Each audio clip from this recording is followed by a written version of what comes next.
Welcome. I'm Joe Luff, and this is the Theology of Karl Marx, coming to you live from the C. Robbins Clark Library at St. Mark's Episcopal Church in Berkeley. To access the seminar syllabus, migrate to New Consensus, all lowercase, all strung together, newconsensus.org/syllabus.html. There you will find links to all our readings, as well as links to the first 4 seminars. To learn more, you can email me at joseph.luff@gmail.com. Before we dive into this week's readings, I want to take a moment to review where we have been and foreshadow where we are going. Like all spiritual formations, even those that profess otherwise, Christianity is deeply material.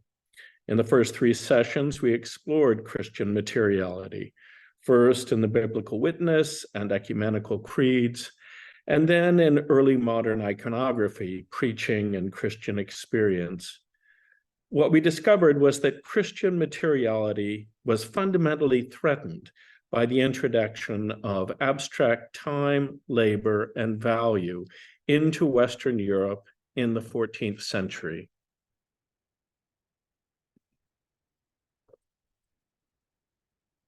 Welcome, Tom.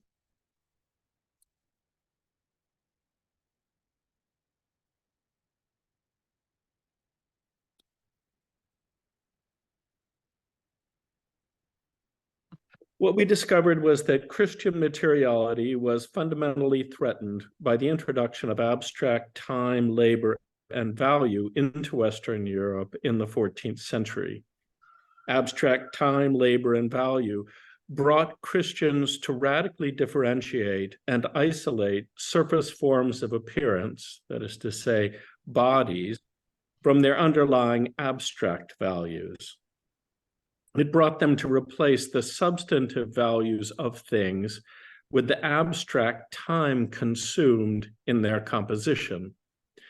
Since Christians confessed that their God was a human being, this rejection of divine materiality had a terribly destructive effect on the Christian religion. It brought Christians to embrace a disembodied, abstract deity. Equally problematic, it brought Christians to feel that violating the material world, including one another, had no spiritual significance. Last week, we concluded by reviewing the exceptional rise in officially sanctioned mass death in Christian Europe in the modern epoch. Christians in the modern epoch have been terribly slow to recognize how deeply their religion has been transformed by commodity production and exchange. They tend to trivialize capitalism by reducing it to greed or materialism or money or class conflict.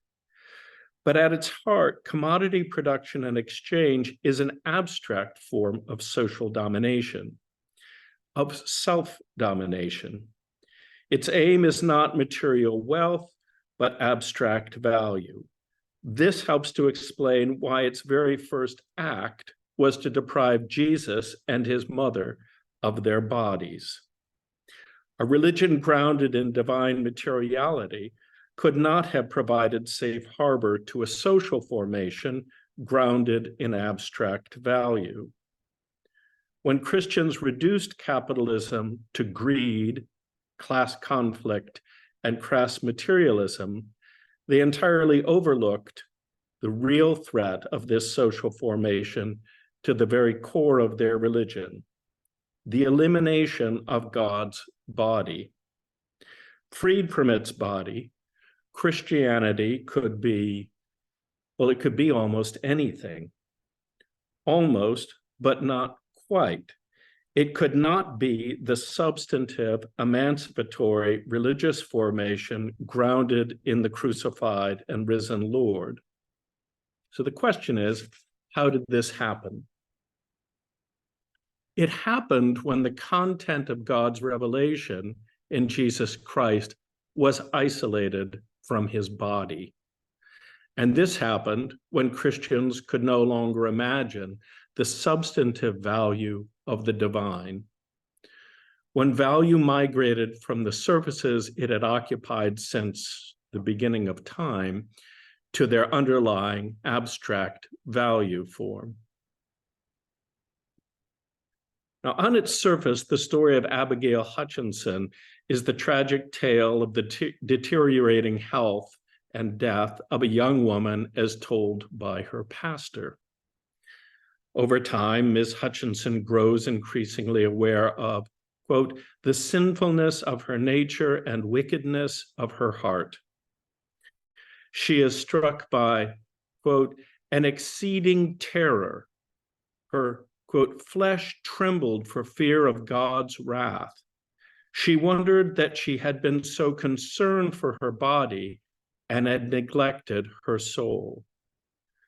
Before, quote, she had trusted to her own prayers and religious performances. She now recognized these were useless. As her health deteriorated, her awakening came into full bloom. She could not find sufficient instruction, could not sufficiently fulfill her duty. Quote, she longed very often to come to me, that is Jonathan Edwards, her pastor, for instruction. She wanted to live at my house that I might tell her her duty. She began to fantasize about her death, about being dead. It was pleasant to think of lying in the dust all the days of her life, mourning for her sin. She had great longings to die, that she might be with Christ.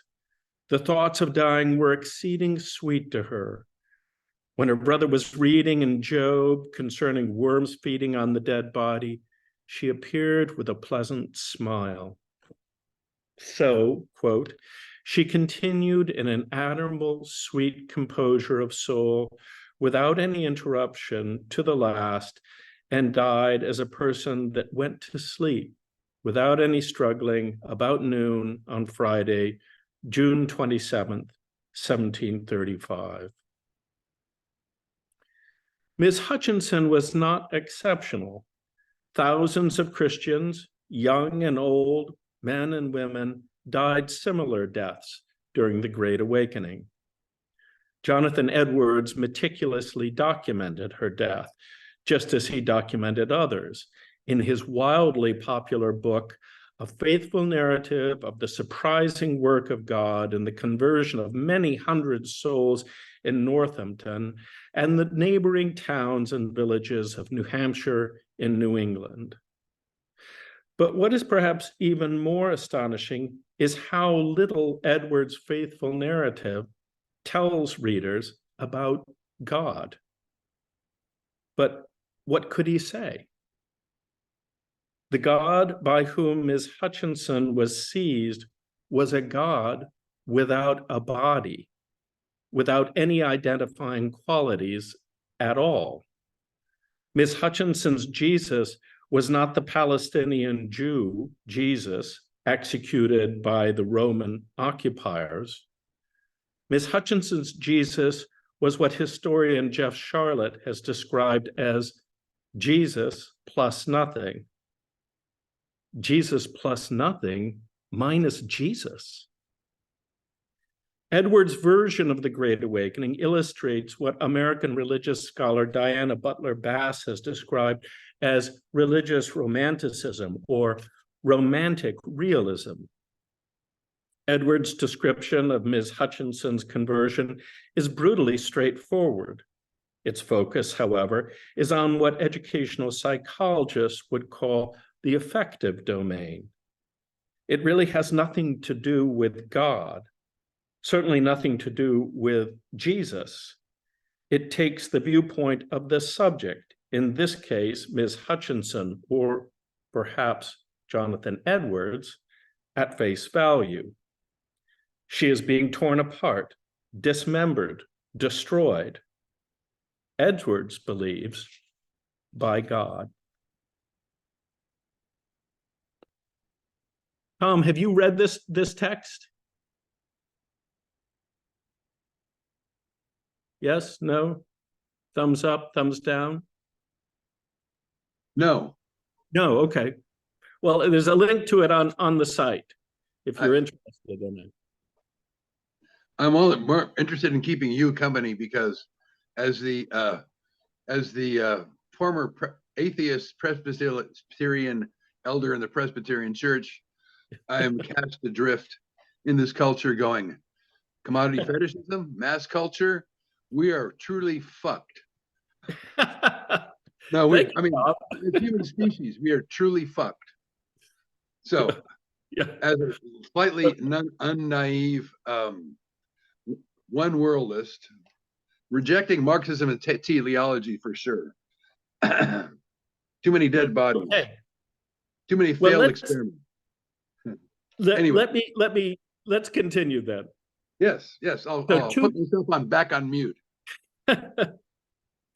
2 points are worth bearing in mind here. The first is that Edwards is writing from occupied North America, from within a colonial settlement whose occupants were expelled from their homeland. In some sense, these colonists are victims themselves of enclosure and industrialization and the social, political, and economic upheavals set in motion by the spread of the value form in the United Kingdom. The Reformation was not kind to the United Kingdom. While many communities welcomed the flight of divine value from surface forms, others did not. This set Catholics against Protestants, the Church of England against free churchmen, expelled from their traditional lands, forced to labor in workhouses and mine shafts. Many dissenters instead chose to escape to the New World. So great was the trauma set loose by the spread of capitalism. The second point worth bearing in mind is the violence associated with colonialism as such.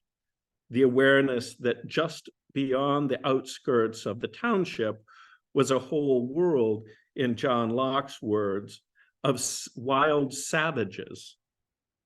Edwards and Hutchinson's community perfectly illustrated what Edmund Burke and Immanuel Kant described as the sublime, evidence of the tremendous violence unleashed when eternity enters time. Romantic realism is therefore an apt phrase. It speaks of the violence that draws us in by its horrible beauty, like Miss Hutchinson's rosy lips and cheeks as she approaches death, but also like the violence of families expelled from their traditional lands, both in the UK and in the New England, and like the violence of mineral extraction and industrialization. We tend to associate Romantic realism with the 19th century, with the Napoleonic Wars, the Civil War, the Crimean War.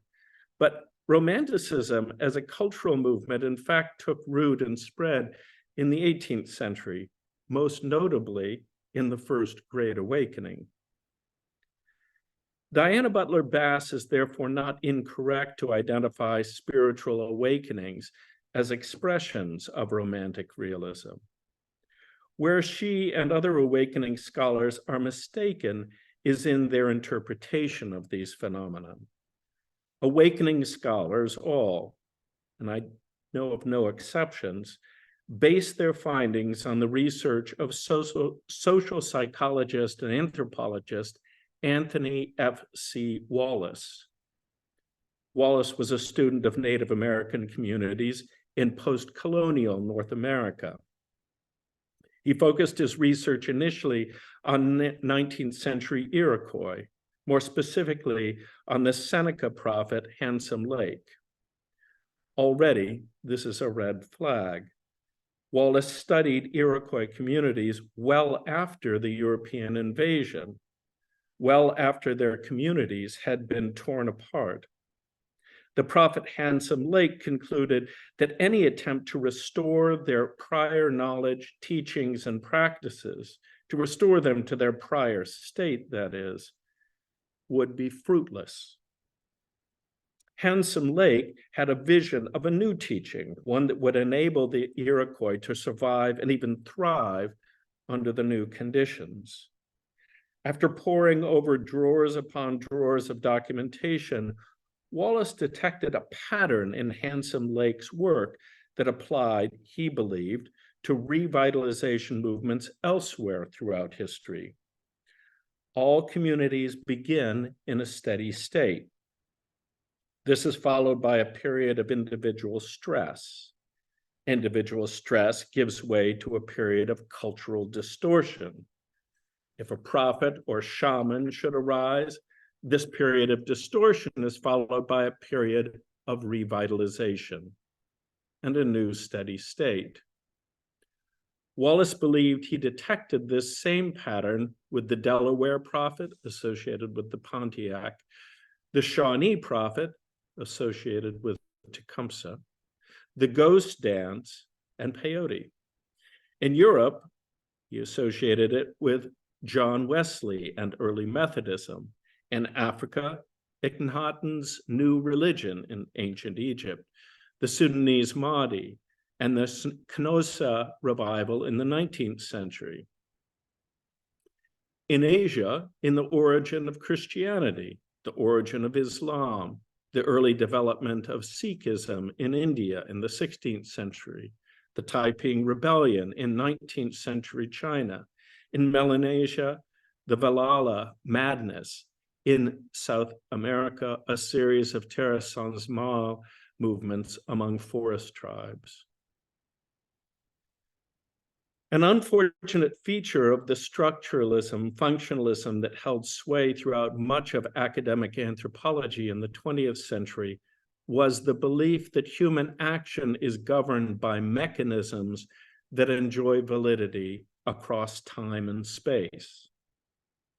Curiously, Wallace failed to notice that with the exceptions of the origins of Christianity and Islam, and Akhenaten's revival, all of the instances he mentioned were responding to a highly specific kind of trauma, the trauma introduced by commodity production and exchange.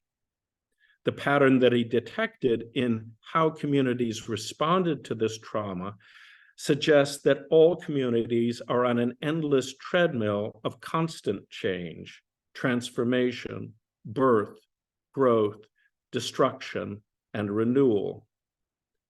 Communities are in a never-ending struggle to adjust and adapt to outside threats and challenges.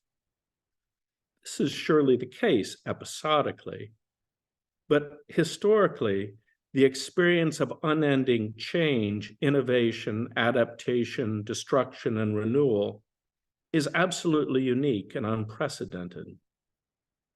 It applies only to societies governed by commodity production and exchange. When Wallace focused his attention on post-colonial Native American communities and developed his pattern of awakening upon the experiences of these communities, he was observing a highly specific kind of trauma and response, not a universal anthropological principle. Nevertheless, American awakening scholars, beginning with William McLaughlin's groundbreaking revivals, awakenings, and reform in the 1970s, but including Robert William Fogel, author of The Fourth Great Awakening, and Robert Putnam and David E. Campbell, authors of American Grace. All took Anthony F.C. Wallace's research as their starting point, and all, not surprisingly, drew the same conclusion. The economic, social, political, and cultural turbulence in the American post-war era pointed to the rise of a new spiritual awakening. It is here that Diana Butler Bass picked up the baton. In nearly all respects, Diana Butler Bass's work is unremarkable. Only in one respect is her work unique, in her celebration of the decline of mainstream Christian institutions. She takes this decline as evidence of a fourth spiritual awakening. Besides this, however, her findings are unremarkable. Butler-Bass shows that Christians are deeply uncomfortable with divine materiality, that they are reluctant to find God in anything, be it a hymn, a creed, a confession, a liturgy, an institution, or even the attenuated sacramental offering of our own Episcopal Church. Christians are on the move. They are longing for something new. She even points out that this has been the pattern since the Reformation. And like all good Protestants since the Reformation, Butler-Bass is happy to identify Christians who are attached to outward forms of appearance as old lights. The new spiritual awakening, she writes, is an expression of romantic realism. And like all awakening scholars, Butler-Bass pays due homage to Anthony F.C. Wallace, the discoverer of the awakening pattern. They are unwilling or perhaps unable to change with the times, these old lights. And like all awakening scholars before her, Butler-Bass pays homage to Anthony F.C. Wallace. She even devotes a significant part of her book to praising Jonathan Edwards and defending the merits of romantic realism.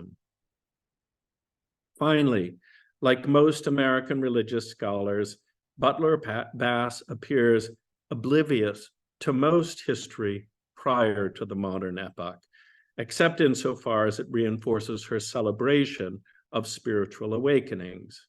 For example, just as Wallace interpreted the founding of Islam and Christianity as instances of revitalization movements, so Butler-Bass interprets Jesus's ministry and first century Christianity as spiritual awakenings.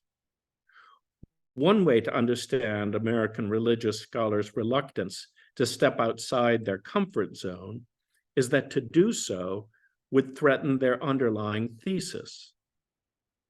Religious formations must adjust with the times.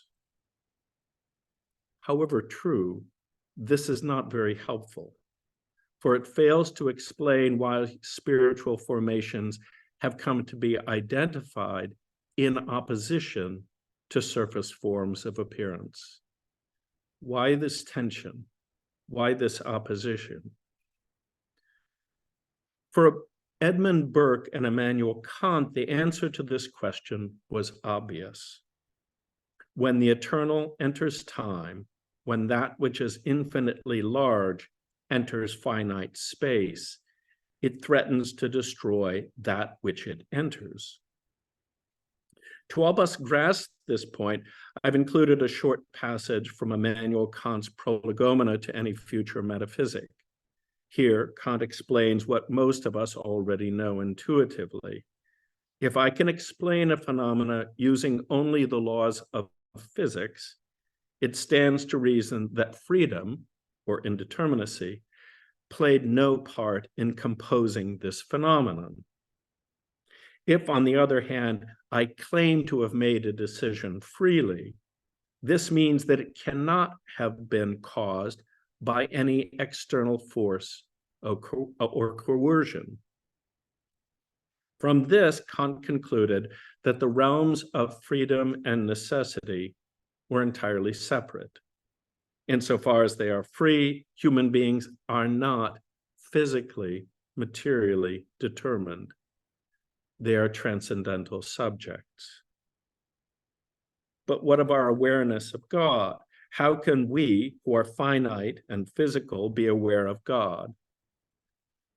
Kant seems to offer two answers. The first is that since we ourselves are transcendental subjects, not bound or determined by our materiality, we can identify with the absolute transcendental subject, God. Obviously, this answer places a huge question mark over the material world. Why does it exist at all? What good is it? Why do we have bodies? The second answer is more disturbing. For although we are transcendental subjects, we also occupy bodies subject to our transcendental decision-making. When God enters our world, when the infinite enters the finite, God threatens to destroy that which God enters.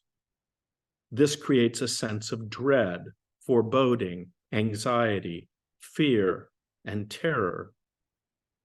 Listen to how Burke describes this threat. Quote, "Whatever is fitted in any sort to excite the ideas of pain and danger, that is to say, whatever is in any sort terrible or is conversant about terrible objects or operates in a manner analogous to terror, is a source of the sublime. But far from repelling us, we are attracted to this terror. When danger or pain press too nearly, they are incapable of giving any delight and are simply terrible.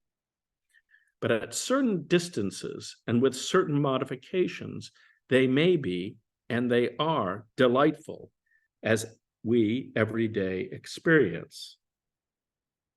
Such is our experience of the divine." Kant is even clearer. Quote, "The inner perception of the inadequacy of all sensible standards for rational estimation of infinite magnitude indicates a correspondence with rational laws. It involves a pain which arouses in us the feeling of our supersensible destination, according to which it is purposive and therefore pleasurable to find every standard of sensibility inadequate to the ideas of understanding.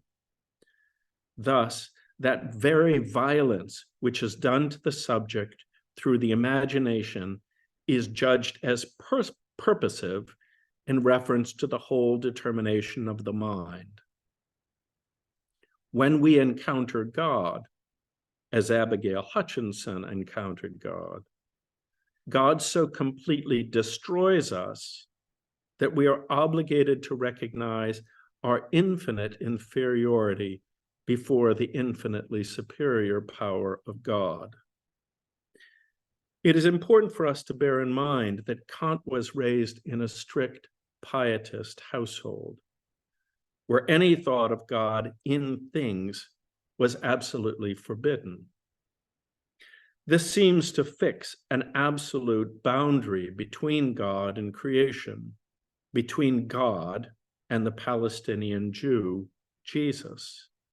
And yet, when Christians like Abigail Hutchinson experienced God, they were drawn in not by the message of the gospel, not by God's emancipatory intentions for creation, but by God's purposive violence and their supersensible destination.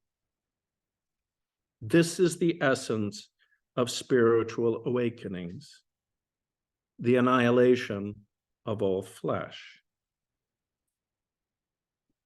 Now, it should by now be obvious how destructive this experience of God was for the God attested to at Nicaea and Chalcedon, who, quote, "without confusion, without change, without division, without separation, was confessed to be both God and man." And yet, if Christianity was to survive in the modern world, it had to change. This, in essence, is Diana Butler Bass's argument. A God fixed in things, in flesh, is obsolete. Such a God no longer fits into the modern world. And the Fourth Great Awakening proves it. Christians pouring out of churches, seminaries closing their doors, individuals everywhere professing to be spiritual, but not religious. The incarnate God no longer has a place in the age of Aquarius, the age of the Spirit. But at least one Christian in the 19th century strongly disagreed. Immanuel Kant may have been brought up in a strict pietist household, but he knew nothing about the God of creation, the God of history, the God revealed in Jesus Christ. This was Hegel's criticism of the Kantian sublime. If an absolute wall was fixed between time and eternity, between God and creation, between God and human beings, then Christianity is nonsense. God was in Christ reconciling the world to God's self, not by destroying Abigail Hutchinson's body, not by extracting every last mineral deposit on the planet, not by violating the integrity of every sustainable community, human and non-human. God was in Christ reconciling the world to God's self by entering that which God had made, that which God had made good, by suffering with and alongside creation, not by judging, but by redeeming time. For Kant, as for awakened Christians everywhere, God destroys that which God enters, annihilating what God has made. Hegel's response was to the point. Quote, "This outward shaping, which is itself annihilated in turn by what it reveals, so that the revelation of the content is at the same time a supersession of the revelation, is what Kant understands by the sublime. For us, however, this shaping, differing from Kant, we need not place in the pure subjectivity of the mind and its ideas of reason. On the contrary, we must grasp it as grounded in the one absolute substance, as the content which is to be represented. What God appears to be in Christ is not an illusion. It is not a veil. It is not a product of pure subjectivity of the mind and its ideas. But here is the kicker. Karl Marx erected his entire critique of capitalism around Hegel's insight into the incarnate God. If God is in the incarnate Jesus, reconciling the world to God's self, then God is not annihilating with one hand what God is creating with the other. Abigail Hutchinson's death was a supreme tragedy. So is the death of every creature of God. But the even greater tragedy is the belief that God wishes to destroy the flesh. This is absolutely contrary to the Christ attested to in the ecumenical creeds of the Christian Church.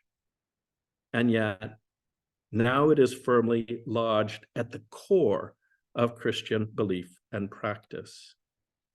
It is this Christ and this religion that Karl Marx exposed in his critique of capitalism.